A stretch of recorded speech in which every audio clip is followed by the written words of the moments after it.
राम राम जी। आज आपका स्वागत है Sweety happy and healthy kitchen में। आज मैं बना रही हूँ मलाई मशरूम। इसमें मैंने 1 चम्मच, जो खाने वाला चम्मच होता है ना वो वाला, मैंने 1 चम्मच मैंने रिफाइंड डाला है। इसमें हम डालेंगे बटर, 6 लहसुन की कलियाँ जो मैंने चॉप की है वो अब हम इसमें डाल देंगे।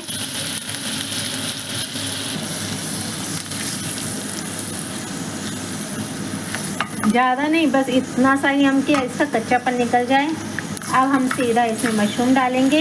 ये 2 पैकेट मशरूम है जो मैंने धो के चॉप कर लिया है। मैंने आपको पहले भी बताया है कि मशरूम बिना नमक के नहीं गलता, गल भी जाता है। मैं नहीं कहती प्रॉपर नहीं गलता है, थोड़ा सा गलता है, लेकिन स्वाद नहीं आता उस मशरूम के अंदर। तो हम और मशरूम में ना नमक कम ही डालना, क्योंकि हमेशा नमक बहुत तेज़ लगता है। इसमें मैंने 1/4 चम्मच नमक डाला है और आप अपने स्वाद अनुसार डालना। और 1/4 चम्मच मैंने काली मिर्च को क्रश करके डाला है। इसके अंदर और मसाले ज़्यादा कुछ नहीं डलते हैं, बाद में कसूरी मेथी डलेगी मसाले में। अब हम इसे हाई फ्लेम पे, हाँ जी, ज़्यादा भी हाई ना हो कि मतलब जली जाए, मीडियम से थोड़ा सा तेज गैस पे हम इसे पकाएंगे और बिना ढके ही हम इसे पकाएंगे। ये मैंने आपको पहले रेसिपी पे भी आपको बताया है। ये मैंने 1 कटोरी मलाई और इतना सा दूध मिला के मैंने इसे अच्छे से मिक्स कर लिया है, क्योंकि हम खाली मलाई को मिलाएंगे तो मक्खन सा निकल जाएगा। बस इसने हमने मिला लिया है।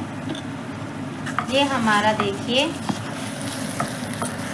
ये देखिए मशरूम का पानी छूट चुका है। इसे पकते हुए 3 मिनट हो चुके हैं। ये जब तक मैंने सॉटे की जैसे रेसिपी आपको सेंड की है, मतलब यूट्यूब पे डाली है ना, तो उसी हिसाब से हमें इस तरह पहले से सोटे की तरह ही बनाना पड़ेगा। इसका मतलब पानी वगैरह प्रॉपर सूख जाना चाहिए। ये देखिए पानी बिल्कुल सूख चुका है, सोटे बन चुका है। अब हम इसके अंदर मलाई डालेंगे और इसे प्रॉपर चलाएंगे।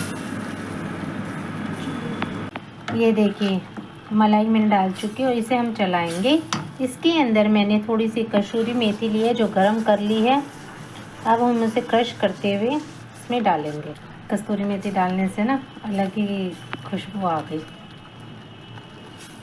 अब हम इसे 2 मिनट तक पकाएंगे मीडियम फ्लेम पे।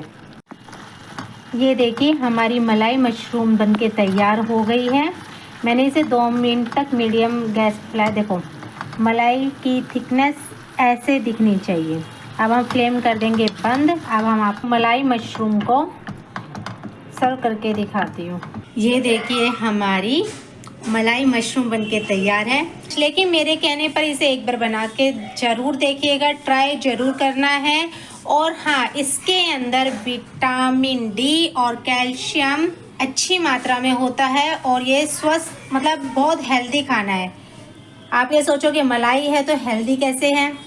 ना जी ना, मलाई बेशक है, सर्दियों में मलाई और घी तो ज़रूर खाना चाहिए। अब बच्चे जो मलाई नहीं खाते ना उसे खिलाओ, शरीर के अंदर खुश्की नहीं रहेगी। ओके, वीडियो देखने के लिए, लाइक और सब्सक्राइब करने के लिए थैंक यू सो मच।